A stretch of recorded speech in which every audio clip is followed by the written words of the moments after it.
I've lived through every administration. I've known these presidents. I've known their teams. Nothing changed much from Clinton to Bush to Obama to Trump 1 to Biden. Maybe they got worse step by step. Biden was the worst in my view. Maybe also because he was not compos mentis for the last couple of years. And I say that seriously, not as a snarky remark. The American political system is a system of image. It's a system of media manipulation every day. It is a PR system. And so you could have a president that basically doesn't function and have that in power for 2 years and actually have that president run for re-election. And one damn thing is he had to stand on a stage for 90 minutes by himself. And that was the end of it. Had it not been that mistake, he would have gone on to have his candidacy, whether he was sleeping after 4 p.m. in the afternoon or not. So this is actually the reality. Everybody goes along with it. It's impolite to say anything that I'm saying because we don't speak the truth about almost anything in this world right now. So these are projects. These are long-term events. These aren't, is it Clinton? Is it Bush? Is it Obama? That's the boring way to look at American politics, as the day-to-day game, but that's not what American politics is. So the next round of NATO enlargement came in 2004 with 7 more countries, the 3 Baltic states, Romania, Bulgaria, Slovenia, and Slovakia. At this point, Russia was pretty damn upset. This was a complete violation of the post-war order agreed with German reunification. Essentially, it was a fundamental trick or defection of the U.S. from a cooperative arrangement, is what it amounted to, because they believe in unipolarity. So the decision was taken in 1994 to expand NATO all the way to Ukraine. This is a project. This is not one administration or another. This is a U.S. government project that started more than 30 years ago. The idea was that there would be Ukraine, Romania, Bulgaria, Turkey, and Georgia as the Black Sea littoral that would deprive Russia of any international status by blocking the Black Sea and essentially by neutralizing Russia as more than a local power. Brzezinski's completely clear about this. And before Brzezinski, there was Mackinder, and who owns the island of the world owns the world. So this project goes back a long time. I think it goes back basically to Palmerston. So this project began, and we had a continuity of government for 30 years until maybe yesterday, perhaps. 30 years of a project. Ukraine and Georgia were the keys to the project. Why? Because America learned everything it knows from the British. And so we are the wannabe British Empire. And what the British Empire understood in 1853,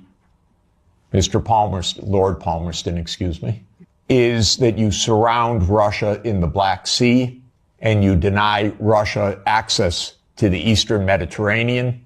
And all you're watching is an American project to do that in the 21st century. In 1997, Zbigniew Brzezinski wrote The Grand Chessboard. That is not just musings of Mr. Brzezinski. That is the presentation of the decisions of the United States government explained to the public, which is how these books work.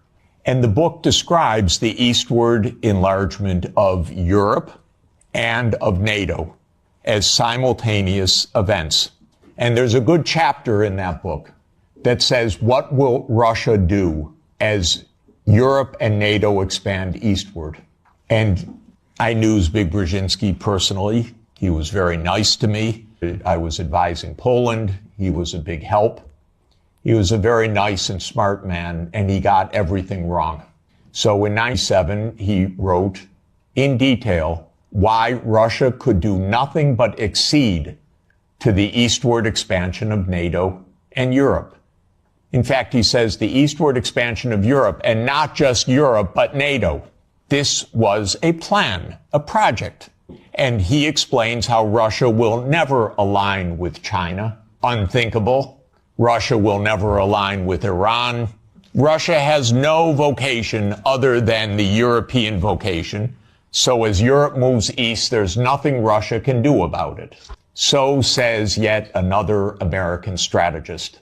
Is it any question why we're in war all the time? Because one thing about America is we always know what our counterparts are going to do, and we always get it wrong. And one reason we always get it wrong is that in game theory that the American strategists play, you don't actually talk to the other side. You just know what the other side's strategy is. It's wonderful. It saves so much time. You don't need any diplomacy. In 2008, as everybody knows, our former CIA director William Burns sent a long message back to Condoleezza Rice. Niet means niet, about expansion. This we know from Julian Assange. Because believe me, not one word is told to the American people about anything, or to you, or by any of your newspapers these days. So we have Julian Assange to thank, but we can read the memo in detail. As you know, Viktor Yanukovych was elected in 2010 on the platform of neutrality. Russia had no territorial interests or designs in Ukraine at all. I know. I was there during these years. What Russia was negotiating was a 25-year lease to 2042 for Sevastopol Naval Base. That's it. Not for Crimea, not for the Donbass, nothing like that. So as everybody recalls, because we just had the Munich Security Conference last week in 2007, President Putin said, stop, enough, stop now.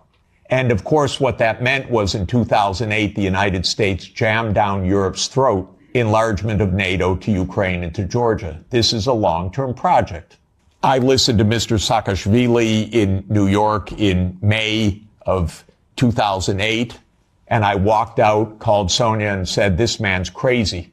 And a month later, a war broke out because the United States told this guy, we saved Georgia. And he stands at the Council on Foreign Relations, says, Georgia's in the center of Europe. Well, it ain't, ladies and gentlemen.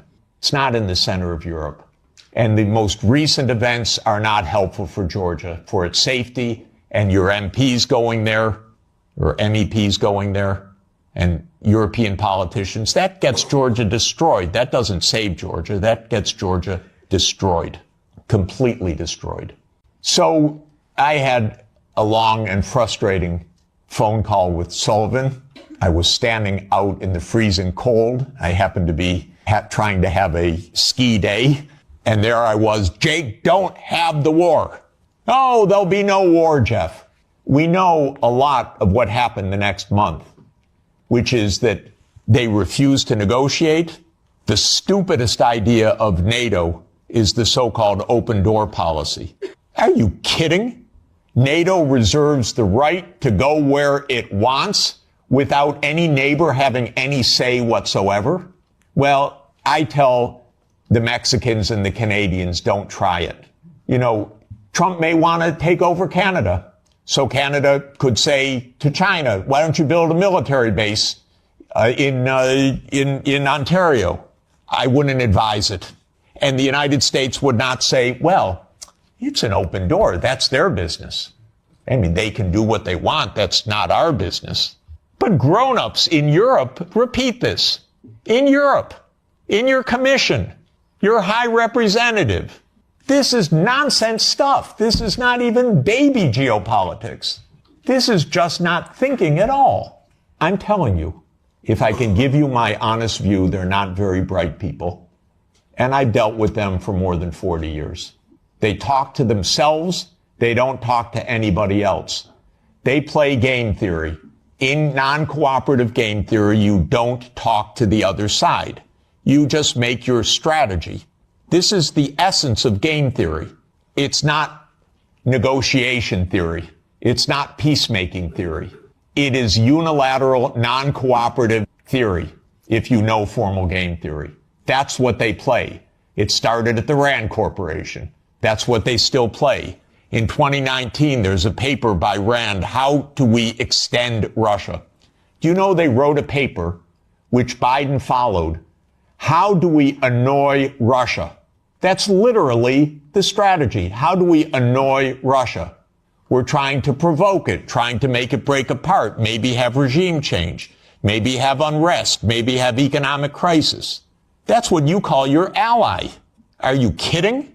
On the Middle East, by the way, the U.S. completely handed over foreign policy to Netanyahu 30 years ago. The Israel lobby dominates American politics. Just have no doubt about it. I could explain for hours how it works. It's very dangerous. Europe has gone silent about the JCPOA and Iran. Netanyahu's greatest dream in life is a war between the United States and Iran. He's not given up, and it's not impossible that that would come also. And that's because the U.S. in this regard does not have an independent foreign policy. It is run by Israel. It's tragic. It's amazing, by the way. And it could end. Trump may say that he wants foreign policy back. Maybe. I'm hoping that it's the case. I'm hoping that Trump will not destroy his administration and worse, the Palestinian people because of Netanyahu, who I regard as a war criminal, properly indicted by the ICC, and that needs to be told no more, that there will be a state of Palestine on the borders of the 4th of June, 1967, according to international law, as the only way for peace. It's the only way for Europe to have peace on your borders with the Middle East, is the two-state solution. There is only one obstacle to it, by the way, and that is the veto of the United States in the UN Security Council. So if you want to have some influence, tell the United States, drop the veto. You are together with 180 countries in the world. The only ones that oppose a Palestinian state are the United States, Israel, Micronesia, Nauru, Palau, Papua New Guinea, Mr. Malay, and Paraguay. So this is a place where Europe could have a big influence. This idea that Putin is reconstructing the Russian Empire, this is childish propaganda. Excuse me. If anyone knows the day-to-day and year-to-year history, this is childish stuff. Childish stuff seems to work better than adult stuff. So no designs at all. The United States decided this man must be overthrown. It's called a regime change operation. There have been about 100 of them by the United States, many in your countries and many all over the world. That's what the CIA does for a living. Okay? Please know it. It's a very unusual kind of foreign policy. Well, we're facing Munich 1938. Well, we're facing Munich 1938. Can't talk to the other side. They're evil, implacable foes. That's the only model of foreign policy we ever hear from our mass media. And the mass media repeats it entirely because it's completely suborned by the U.S. government. But in America, if you don't like the other side, you don't negotiate with them, you try to overthrow them, preferably covertly. If it doesn't work covertly, you do it overtly. You always say it's not our fault. They're the aggressor. They're the other side. They're Hitler. That comes up every 2 or 3 years. Whether it's Saddam Hussein, whether it's Assad, whether it's Putin, that's very convenient. That's the only foreign policy explanation the American people are ever given anywhere.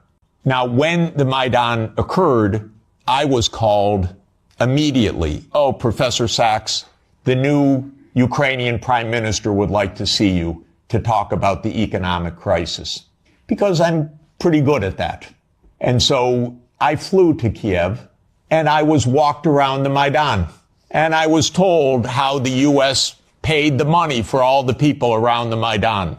Spontaneous revolution of dignity. Ladies and gentlemen, please, where do all these media outlets come from? Where does all this organization come from? Where do all these buses come from? Where do all these people called in come from? Are you kidding? This is organized effort. And it's not a secret, except to citizens of Europe and the United States. Everyone else understands it quite clearly. Now, in 2014, the U.S. worked actively to overthrow Yanukovych.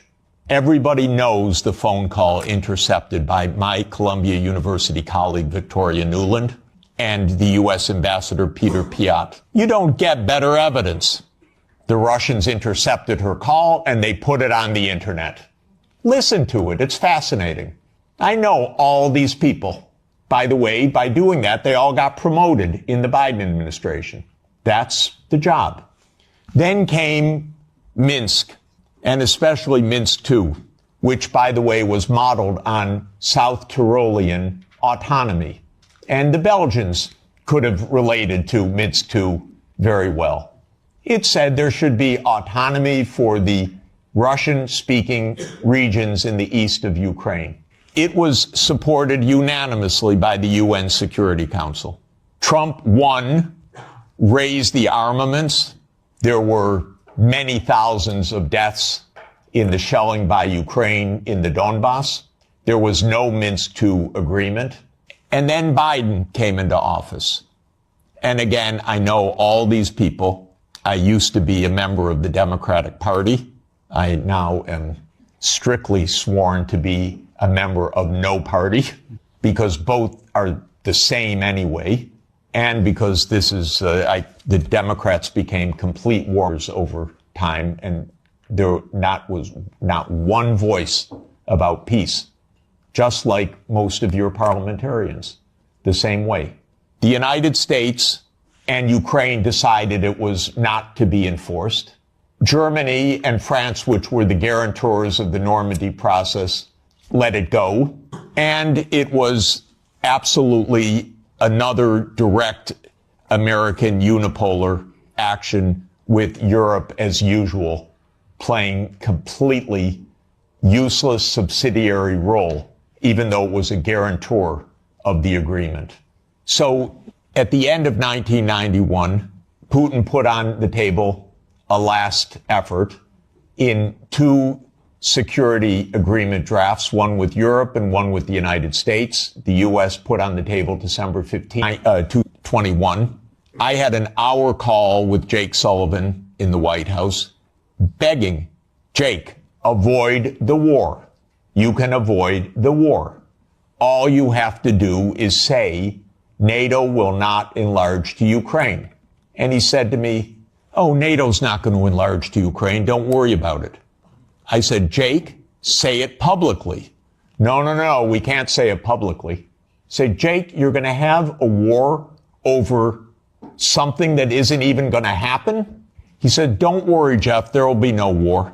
These are not very bright people. Lots of important things are now on offer and on the table, and I believe that the war will end quickly because of this, and this will be at least one blessing in a very, very difficult time. Exactly what the settlement will be, I think, is now only a question of the territorial issues, and that is whether it is the complete four oblasts, including all of Kherson and Zaporizhia, or whether it is on the contact line, and how all of this will be negotiated. I'm not in the room of the negotiations, so I can't really say more, but the basis will be there will be territorial concessions, there will be neutrality, there will be security guarantees for Ukraine, for all parties, there will be at least with the U.S., an end of the economic sanctions. But what counts, of course, is Europe and Russia.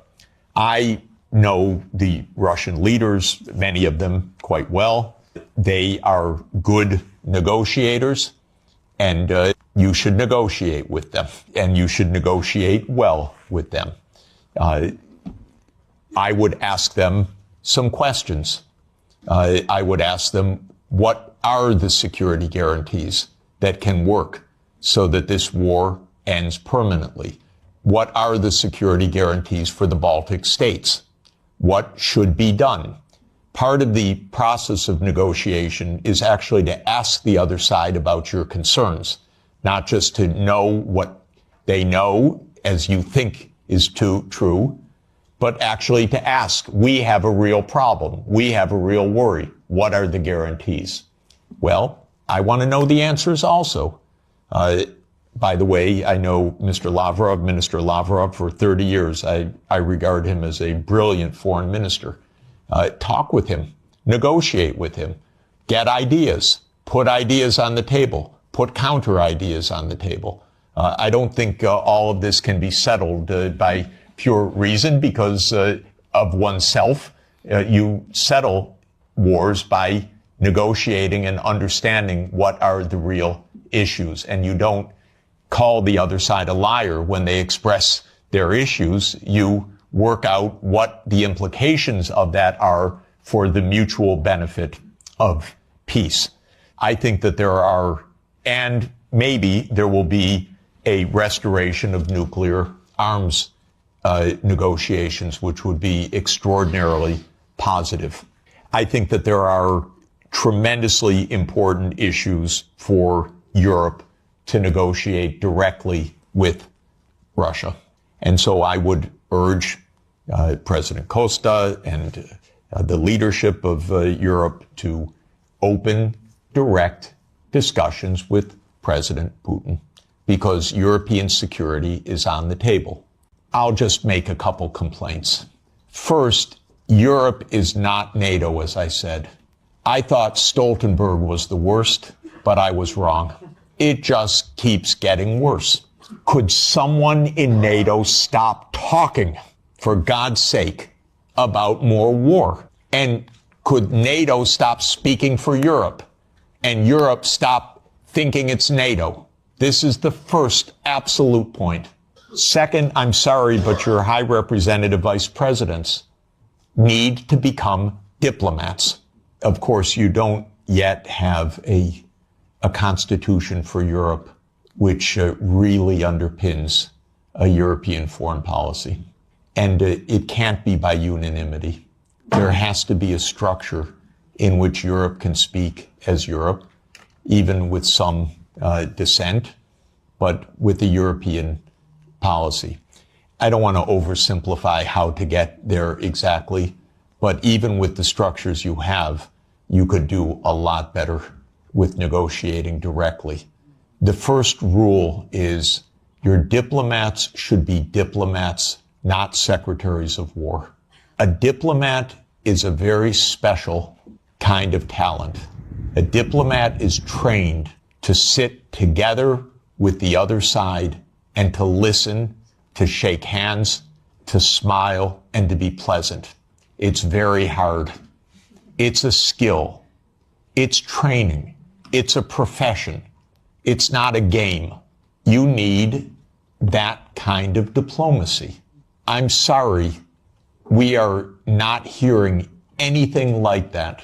Diplomacy means going to Moscow, inviting your Russian counterpart here, discussing. This doesn't happen till now. Finlandization landed Finland #1 in the World Happiness Report year after year. Rich, successful, happy, and secure. That's pre-NATO. So Finlandization was a wonderful thing. #1 in the world. When Sweden and Finland and Austria were neutral. Bravo. Smart. When Ukraine was neutral, smart. If you have two superpowers, keep them apart a little bit. You don't have to be right with your nose up against each other, especially if one of them, the U.S., is pushing its nose into the other one. So Europe should be Europe with subsidiaries. Don't lose all of the wonderful, wonderful national and local elements. But Europe should be Europe. So the good side is I want Europe to have diplomacy, for example, with ASEAN. I spend a lot of time with the ASEAN countries. If the EU Green Deal, wonderful idea. I said many years ago, okay, to the ASEAN leaders, make an ASEAN Green Deal. And then talk with the Europeans so that you have this wonderful relationship, trade, investment, technology. So last year they announced an ASEAN Green Deal. What did Europe do about it? Nothing. It said, sorry, we're in the Ukraine war, thank you. No interest. So this is my point. The prospects are very positive if we construct the peace. And so Finlandization, to my mind, has a very positive connotation. So does Austrianization. Austria, in 1955, signed its neutrality. The Soviet army left. And Austria is a wonderful place, by the way. Absolutely wonderful. And so this is basic how to avoid conflict. If the United States had any sense at all, it would have left these countries as a neutral space in between the U.S. military and Russia. But that's where the U.S. lost it. But the point I would really make is that Ukraine and Georgia were too far. This is right up against Russia. This is in the context of the complete destabilization of the nuclear framework. This is in the context of the U.S. putting in missile systems on Russia's borders. If you listen to President Putin over the years, probably the main thing, if you listen carefully, that he's concerned about is missiles 7 minutes from Moscow, is a decapitation strike. And this is very real. The U.S. not only would freak out, but did freak out when this happened in the Western Hemisphere. So it's the Cuban Missile Crisis in reverse. And fortunately, Nikita Khrushchev did not stand up and say, open door policy of the Warsaw Pact. We can go wherever we want. Cuba's asked us. It's none of America's business. What Khrushchev said is, war, my God, we don't want war. We end this crisis. We both pull back. That's what Khrushchev and Kennedy decided. So the most important thing is stop the yelling, stop the warmongering, and discuss with the Russian counterparts. And don't beg to be at the table with the United States. You don't need to be in the room with the United States. You're Europe. You should be in the room with Europe and Russia. If the United States wants to join, that's fine. But to beg, no. I have no doubt of why Hungary, Poland, Czech Republic, Slovakia wanted to join NATO. The question is, what is the U.S. doing to make peace? Because NATO is not a choice of Hungary, Poland, Czech Republic, or Slovakia. NATO is a U.S.-led military alliance. And the question is, how are we going to establish peace in a reliable way? And by the way, Europe does not need to have Ukraine in the room when Europe talks with Russia. You have a lot of issues, direct issues. Don't hand over your foreign policy to anybody, not to the United States, not to Ukraine, not to Israel. Keep a European foreign policy. This is the basic idea. If I were making those decisions back then, I would have ended NATO altogether in 1991. When those countries requested NATO, I would have explained to them what our Defense Secretary William Perry said, what our lead statesman George Kennan said, what our final ambassador to the Soviet Union, Jack Matlock, said. They said, well, we understand your feelings, but it's not a good idea because it could provoke a new Cold War with Russia. So that's how I would have answered it. When those countries joined in the first wave, I don't think it was that consequential, in fact, except that it was part of a bigger project. And the project was spelled out already in 1994.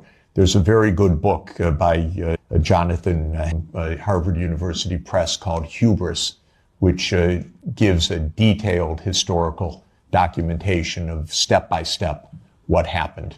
And it's really worth reading. So this is the real consequential.